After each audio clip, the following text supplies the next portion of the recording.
Bom, hoje a gente vai tocar na linguagem Python, né? Vamos dar uma visão geral sobre os elementos da linguagem, falar um pouco sobre sintaxe, sobre como rodar um programa em Python, né? Então o foco vai ser realmente essa visão, né, geral da linguagem, tá? Bom, antes de começar a falar propriamente da linguagem, é bom a gente conhecer um pouquinho, né, sobre ela, né? Então, a Python, né, é a linguagem que a gente usa para... É uma linguagem do interpretador, né? E é a forma como a gente se torna capaz de conversar com o computador, né? Passando comandos para ele, seguindo essa linguagem, né? Ou seja, essa sintaxe que o interpretador de Python nos fornece, tá?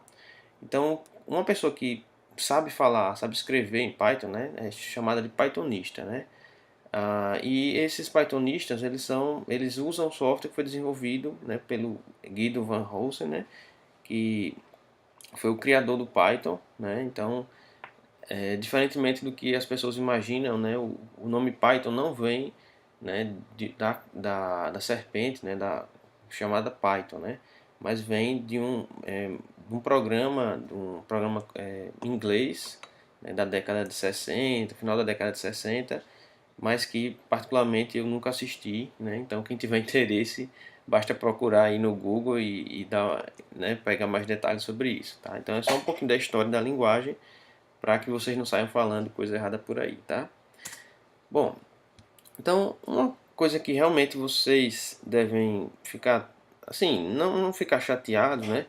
É que no início vocês vão sentir dificuldade de se comunicar, né? De expressar os comandos na linguagem, tá? É comum, né? Quando vocês eram crianças, né? Existia falavam palavras erradas, conjugação de verbo errada, uma série de coisas, né? Mas que as pessoas ignoram isso e conseguem entender o que você quer expressar, certo? Só que o computador, ele não vai conseguir fazer isso. Ele não é tão inteligente a esse ponto de ser capaz de interpretar e entender o que você queria dizer, né? E não foi exatamente o que você disse. Tá? E quando isso acontece, ele lança para você uma coisa chamada syntax error, que é o que?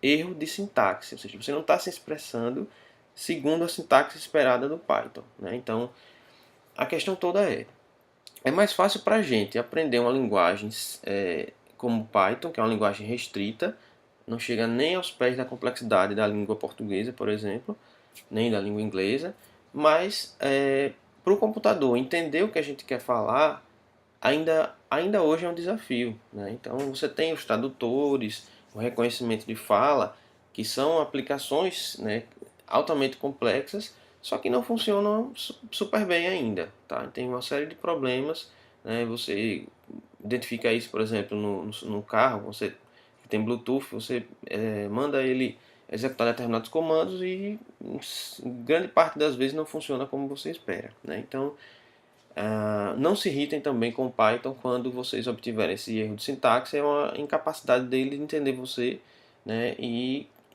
é preciso apenas ler as mensagens e observar com cuidado, porque alguma coisinha está errada que precisa ser consertada, tá? Então, como é que a gente se comunica com o Python, né? Eu já falei em comunicação, né, e tal. Então, o primeiro passo, né, é você saber como executar o interpretador do Python, ou seja, a ferramenta, o software que Python oferece para que você execute os comandos e apresente o resultado desejado pelo programa, né? Então, nessa parte aqui que está em branco, né, é, que eu estou marcando aqui, né, essa parte em branco é justamente quando você executa o comando Python, né? Ou seja, um programa Python, corrigindo melhor, né? Se quiser um programa e não um comando. Esse programa é o interpretador do Python, tá? Então, daqui para cá, né? Isso aqui é o que a gente chama de prompt, né? No caso, foi executado esse prompt aqui numa máquina Mac, né, no MacBook Pro de Alberto, ou seja, né, o meu computador, e eu estou executando o interpretador de Python. Quando eu clico Enter, após digitar Python, o que é que vai aparecer? Vai aparecer a versão, né, do interpretador e mais alguns detalhes aqui, certo? Bom, beleza. Tá vendo isso aqui? Né, esses três sinais aqui, né, de maior, né? Esses três sinais de maior, após esses três sinais, aparece, fica esperando o cursor aqui, né, e o Python está aguardando que você execute algum comando, certo? Então, é nesse ponto aqui que você vai ter que saber a linguagem Python, porque não é digitar qualquer coisa que ele vai saber o que fazer. Você vai ter que saber, primeiramente, o que deseja que o programa faça e vai digitar aqui nesse ponto alguns comandos que o Python vai interpretar, ok? Bom, então aqui tem um exemplo, certo, de alguns comandos, né, que eu rodei no meu computador para vocês terem uma ideia do que é que ele faz.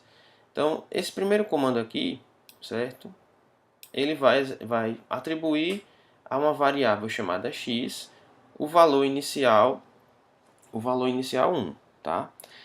Em seguida, depois da execução desse comando, tá, eu vou executar um segundo comando. Esse segundo comando faz uso dessa variável x que já tem o valor igual a 1. Então, print x, ele vai mostrar na tela o resultado, que é esse resultado aqui. Ó. Por que saiu 1? Porque ele imprimiu o valor de x. E qual era o valor de x? Bom, aí é só olhar qual foi o último valor atribuído a ele, que foi o valor 1. Tá? Mas vejamos o seguinte, logo após, eu faço uma outra execução aqui de um comando diferente, que faz x recebe x mais 1. Tá? Não é x que é igual a x mais 1. Né? Os matemáticos aí vão achar isso muito estranho. Tá? Porque é impossível ser x ser igual a x mais 1. Mas não é isso que está sendo expressado aqui. O Python ele vai avaliar x mais 1. Né? Qual é o valor de x? Bom, é 1, né? Que ele imprimiu aqui 1. Então aqui eu vou ter 1 mais 1. Isso aqui vai dar que valor? Vai dar o valor 2. Né? Esse valor 2 é o valor que vai ser atribuído a x. E logo em seguida eu executo um quarto comando, que é print x, e o resultado na tela que sai é o valor 2. Tá? Pronto. Então eu já mostrei a vocês como é que eu faço a execução de comandos aí no Python, certo? E isso aqui não vai terminar nunca. Tá? Ele vai ficar aguardando você digitar comandos para sempre. A não ser que você execute o comando, né, no caso aqui, uma chamada de função, chamada exit, ou pode ser também uma função chamada quit. Né? Exit de sair e quit, traduzindo para português, é abandonar. Né? Todos os dois fazem com que o programa pare de executar. Que programa é esse? O interpretador de Python, e ele volta para a console, né, de execução do computador, que por sua vez o computador fica esperando que você execute um outro programa, tá?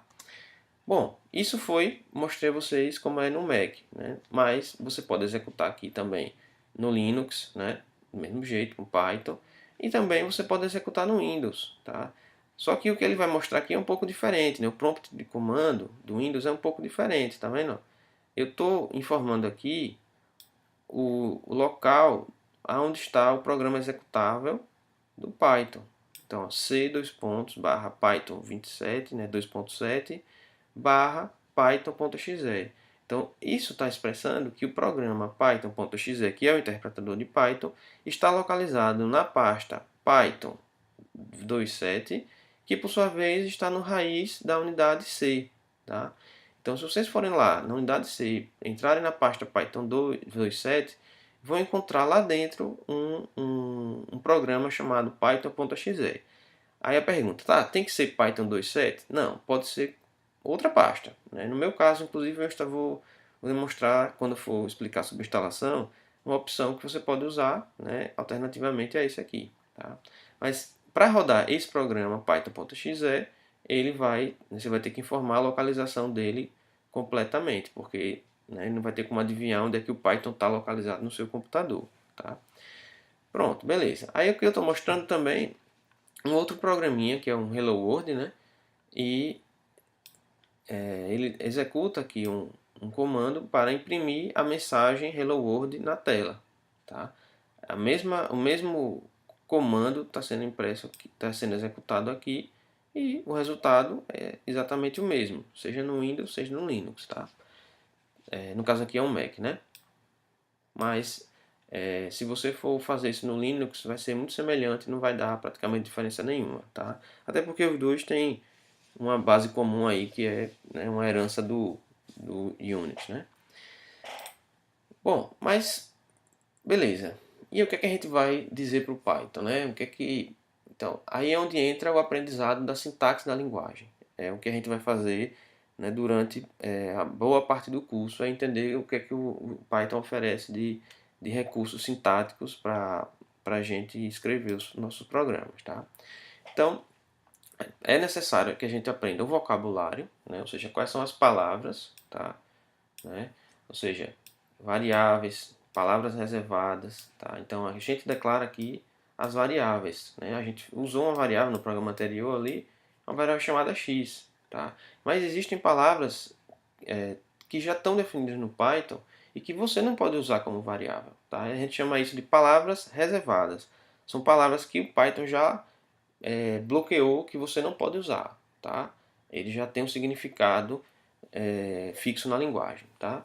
Bom, aí é preciso que a gente conheça também o que a gente chama de padrões de sintaxe válidos, ou seja, como é que você expressa, concatena as coisas, como é que você organiza esses comandos. Então a gente viu um comando de atribuição, né, x recebe x mais 1, a gente viu print x, né, então existe esse padrão. Se eu disser xprint, não vai funcionar, certo?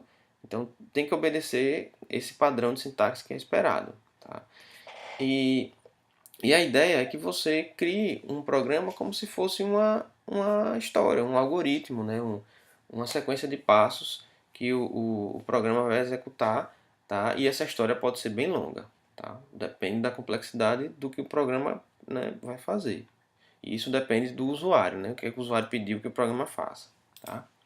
Então, dentre as palavras reservadas aqui, ó, a gente tem uma série delas, né? Não tem todas, mas as mais importantes aí estão destacadas aqui. Então, à medida que o curso for andando, a gente vai aprender o que é o end, o que é o from, o que é o for, o elif, o que é o break, o else, o except, o try, né? O while, continue, e por aí vai. Tá? Então, são palavras que já têm um significado definido no Python e por isso são chamadas de palavras reservadas, que você não pode usar para usar como nomes, né, de variáveis, tá, e identificadores, tá? Bom, então aqui tem um exemplo, né, de uma história em Python, né, que a gente na verdade chama, né, um script ou um programa em Python, tá? E esse programa ele tem o objetivo justamente de pegar um arquivo, texto, tá? E identificar qual é a palavra que é mais recorrente nesse arquivo, indicando inclusive qual o número de vezes essa palavra aparece no arquivo, tá? Então eu vou explicar esse programa, né? E a gente só vai de fato entender 100% desse programa, né, do meio do curso em diante, porque tem coisas aqui como dicionários, como strings, como laços, que ainda precisam um pouco de conhecimento para entender 100%, tá? Bom, então, como eu já comentei, né, a gente já usou um comando de atribuição, né, quando fez x recebendo 1 na outra situação, mas aqui eu tenho x recebendo 2. O x aqui, ó, que está em laranja, ele é justamente uma variável, tá? Toda vez que está em laranja aqui, eu estou colocando, né, sublinhando aqui, é uma variável, certo? A gente vai discutir o que é uma variável, quais são as regras que valem para uma variável e assim por diante. Mas por enquanto, né, aqui é um nome que eu escolhi, né, para uma área de memória que vai guardar um valor. Isso a gente chama de variável. Essa variável, né, vai ter inicialmente aqui o valor 2. Então, o valor 2 é o que? Uma constante. Tá? Então, não é que x não vai poder mudar porque eu atribuí uma constante. Não. Isso aqui é o que a gente chama de uma constante numérica. Tá? Então, isso aqui não é uma variável, mas essa constante numérica pode ser o valor que vai ser dado a uma variável, no caso aqui x. Tá? Em seguida aqui, o segundo comando, ele faz o quê? ele pega o valor atual de x. Qual é o valor atual de x? 2, né? Então, tenho aqui o valor 2. 2 mais 2, eu vou ter o valor 4. Esse valor 4 vai ser guardado novamente em x. Aí pergunta, tá, vão ter dois valores em x? Não. Vai prevalecer o último valor.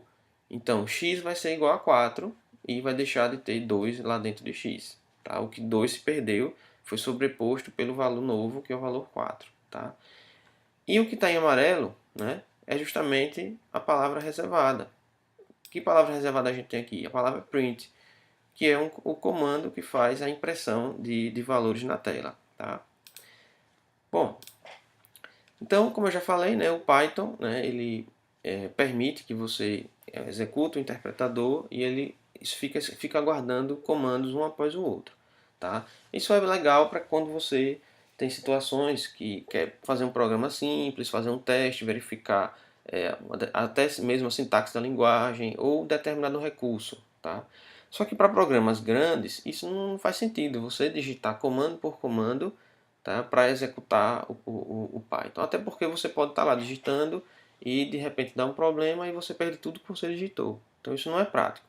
O normal é que você pegue um editor de programas, né, um editor de texto, e crie o seu programa nesse editor de texto, certo? Esse editor de texto ele vai salvar, né, o seu programa e você vai poder rodar esse programa depois usando o interpretador de Python. Então o Python já vai receber todo o programa de uma vez. Ele só vai seguir os passos que você indicou lá no programa. Tá? Como convenção, a gente, né, por que convenção? É uma coisa que não é obrigatória, mas que praticamente todo mundo faz. Então, os programas em Python eles têm uma extensão .py. Tá? Para quem não lembra, aí, os arquivos têm extensões, principalmente no caso do Windows. Né? Então, através da extensão é que você identifica, né, que tipo de arquivo é aquele. Então, .doc, arquivo do Word, .xls, arquivo do Excel. Tá? Então, .py vai ser um programa em Python. Tá?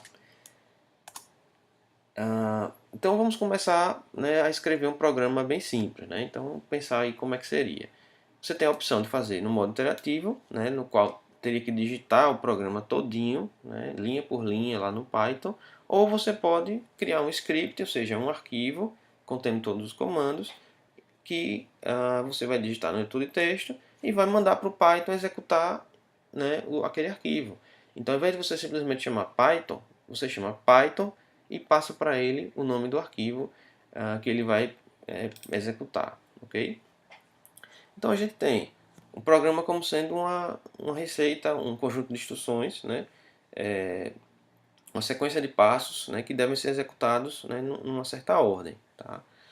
Esses passos, né, podem ser condicionais, ou seja, alguns desses passos podem não ser executados sob determinada condição. Isso é o que a gente vai estudar quando estiver falando de passos condicionais. Tá? E outros passos precisam ser executados repetidamente, um após o outro. Também que a gente vai ver quando estiver falando de comandos de repetição. Tá? E algumas vezes é interessante que um conjunto de passos ele se repete bastante em vários trechos do programa. Não é que aquele passo vai ser executado várias vezes no mesmo local do programa. É que ele vai ser executado em pontos diferentes no mesmo programa. A gente vai ver exemplos disso daí. Tá? Mas basicamente aqui eu vou ter os comandos condicionais. Tá? Aqui eu vou ter os comandos de repetição. Tá? E para isso aqui a gente vai ter as funções. Tá? Mais para frente a gente vai aprender o que são funções. Então vamos primeiro dar uma olhadinha aqui nesses o que a gente chama de passos sequenciais. Então, passos sequenciais são passos que você executa um após o outro. Não tem opção de pular, tá? Nem de executar a repetição. Então vejamos, se meu programa tem x recebe 2, print x, então esse vai ser executado, né, primeiro. Quando esse terminar de executar, ele passa para o seguinte. Tá? Quando chega aqui, x vai ser 2. Ele vai imprimir na tela o valor 2. Então a saída é justamente a telinha. Né? Pensa aqui que isso aqui é uma tela do computador. Tá? Beleza. Então saiu na tela o valor 2. Eu faço x receber x mais 2. Então, ó, vejam o fluxo aqui, ó, sequência. Primeiro executo esse, depois esse, depois esse, depois esse. Não tem como passar para um comando sem ter executado o anterior, considerando que você tem esses passos sequenciais. Então, x recebe x mais 2, ele vai receber o valor 4. Ao fazer print x, sai na tela agora o valor 4. Tá? Mas às vezes a gente precisa que sob determinada condição seja executado um comando e não seja executado, né, outro. Aqui eu tenho um exemplo de uma situação, tá, onde eu dou um valor a uma variável e, a depender do teste, tá, ele vai dizer se o valor de x é menor do que 10 e se é maior do que 20. Tá? Então, se for menor que 10, ele imprime menor. Se for maior do que 20, ele imprime maior na tela, ok? Então, veja a situação. Se x é igual a 5, que é o caso aqui, quando eu for testar x ele é menor do que 10, bom, x é 5, né? Então, x é menor que 10? Sim. Então, vemos aqui, ó, isso aqui a gente chama de fluxograma, tá? Do slide anterior também era fluxograma, com apenas passos sequenciais. Então aqui eu tenho uma decisão. Que decisão é essa? X é menor do que 10? Bom, se for, eu vou executar o comando print menor. Mas por que print menor? Porque print menor está aqui, ó, dentro do comando if. Tá? Python usa indentação como forma de delimitar o bloco de comandos que pertence a um if. Então, como o print está mais à direita aqui, ó, ele vai pertencer ao comando if. Tá? Então, print menor vai acontecer apenas se esta condição ela for verdadeira, né? Que em inglês aqui você vai ter true, né? True é o valor que vai ser retornado por essa expressão x menor do que 10. Beleza, então x é menor que 10? Sim, porque x é 5 e 5 é menor do que 10. Então ele vai fazer print menor. Beleza, saiu na tela. Ele vai chegar aqui, né, e vai passar para o próximo comando após o if. Então terminou esse aqui, pronto. Qual é o próximo? Esse daqui. Agora, x é menor do que 20. Bom, aí não acontece, não vale, né? X é 5, 5 não é menor do que 20. Então, essa expressão aqui deu falso, né? Que em inglês, né, você tem aqui false, né? Minha letra está bem bonitinha, né? Então, false. False, quando for false, o if não vai deixar executar esse comando aqui. Então, ó, é como se esse comando não existisse. Ele não vai executar o print maior. Tá? Então, desvio aqui. Ó. X é maior do que 20? Não. Então, pule esse comando. Então, print maior não vai acontecer. Qual é o próximo comando? Print fim. Então, a saída vai ser menor e fim, né, devido ao valor de x ser igual a 5. Tá? Talvez esteja um pouco confuso ainda, né? Então, essa é uma ideia que vocês vão precisar se acostumar. Tá? Mas vai ter aula sobre isso, vocês ainda vai ver mais exemplos e vai ficar mais fácil de entender. Tá? Então, esses aqui são os comandos, os passos condicionais. A gente tem também os passos repetidos, que são passos que você executa várias vezes, até que determinada condição, né, não seja mais válida, e aí você passa para o comando seguinte, ou para o passo seguinte, como queira. Então vejamos, se eu começo com n igual a 5, n recebe o valor 5. Enquanto n for maior do que 10, né, while é enquanto, né, em inglês, enquanto n for maior do que 10, eu vou executar estes passos aqui, estes comandos que estão aqui dentro do while. Então, isso aqui pertence ao while, tá? Print fim já é um comando que vem depois de todo esse bloco aqui, ok? Então, n é maior do que 0? Né? Porque n é 5, 5 é maior do que 0. Beleza, qual é o primeiro passo do while? Dentro do while? Print n. Então ele vai imprimir n, que tem o valor 5, né? Beleza. Só que o que acontece com n aqui, ó? N recebe n mais 1. Se n é 5, qual vai ser o próximo valor de n? 4, né? Beleza. Aí ele passa para print fim, Não, não passa. Ele vai voltar aqui para o teste do while. Por isso que tem a repetição, porque vejam, ó, quando eu verifico a condição e entro, ele vai executar os comandos em sequência, mas vai retornar para refazer o teste para verificar se ele deve permanecer no laço. Então, o teste n é maior do que zero, ainda é true? Sim, porque n é 4 e 4 é maior do que zero. Então, ele vai fazer print 4, imprime o 4. N recebe n menos 1, que é 3. Volta para cá. N é maior do que zero? N é maior do que zero? Sim, porque 3 é maior do que zero. Então, ele vai entrar novamente, print n, ou seja, print 3, e decrementa n, né, para o valor 2. Então, ele vai voltar para cá e testar. N, 2 é maior do que zero? Sim. Então, imprima n novamente, que agora tem valor 2, e decremente n novamente, faça n receber n mais 1. Portanto, n fica com 1. Tá? Agora eu pergunto, n é maior que zero? Ainda é. Então, imprima n, caso valor 1, e n agora passou a ser igual a zero. Beleza, volta para cá. N é maior que zero? Opa, não. Condição não foi satisfeita. Então, enquanto essa condição for verdadeira, eu faço. E quando não for verdadeira? Então, acabou o laço, ele vai executar o passo seguinte. Então, ele pula daqui e vem para cá. E não executa esses comandos mais, porque o teste do laço não foi verdadeiro. Tá? Então, é como está aqui. Ó. Sim, print n, n menos 1, n recebe n menos 1. Mas se for não, ele passa para o comando print fim. Tá? Então, por isso que ele vai executar, tá? O comando fim. Então, essa variável n aqui foi mudando de valor e se ela não mudasse de valor, o laço continuaria aí para sempre. Tá? Então, quando existe um laço, geralmente a gente trabalha com a variável de uma ou mais variáveis de interação, que é a variável que é responsável por controlar o momento em que você vai sair do laço. Ok? Bom, como eu falei, a gente vai ver isso em detalhes, mas por enquanto é só para vocês terem uma visão geral. Tá?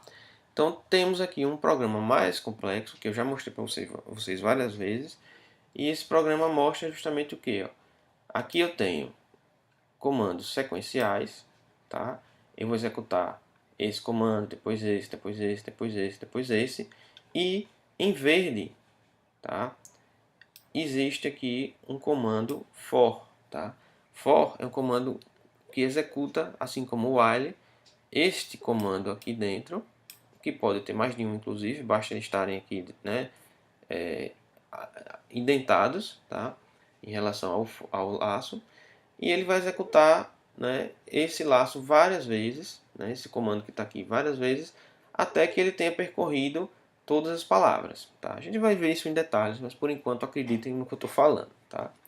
Então, depois disso ele vai executar passos sequenciais e volta aqui para executar um laço. Só que esse laço ele vai ter dentro dele um if. Né? O que é um if? É um se. Se essa condição aqui for verdadeira, ele vai executar esse conjunto de comandos. Entendeu? Então você tem, como eu falei, comandos, passos sequenciais, que são em amarelo, passos de repetição, né, passos repetitivos, e os passos aqui que são condicionais. Ou seja, nem sempre ele vai executar esses comandos aqui, depende, né, da condição ser satisfeita. Tá? Então, esses aí justamente um programa, como eu já mencionei, que pega um arquivo, tá? Abre o arquivo, lê o arquivo por completo para uma string, pega essa string, particiona as palavras, né? E cria uma lista de palavras, e em seguida ele vai percorrer essa lista de palavras, e toda vez que ele encontrar uma palavra, ele incrementa o número de vezes que aquela palavra já apareceu. Tá? Que esse número de vezes está armazenado aqui em contadores. Tá? Então, para cada palavra, eu tenho um contador de vezes que ela apareceu. Tá? E isso a gente vai aprender como é que faz, o que é que significa esse dict aqui, que é um dicionário. Então, tem uma aula só sobre isso, sobre dicionários, mas aos poucos a gente vai entendendo esse script aí no Python, ok?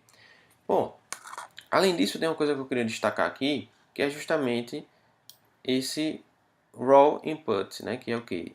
Entrada crua, tá? Então esse raw input é a forma como o Python ele mostra na tela isso daqui e fica aguardando que o usuário informe alguma coisa.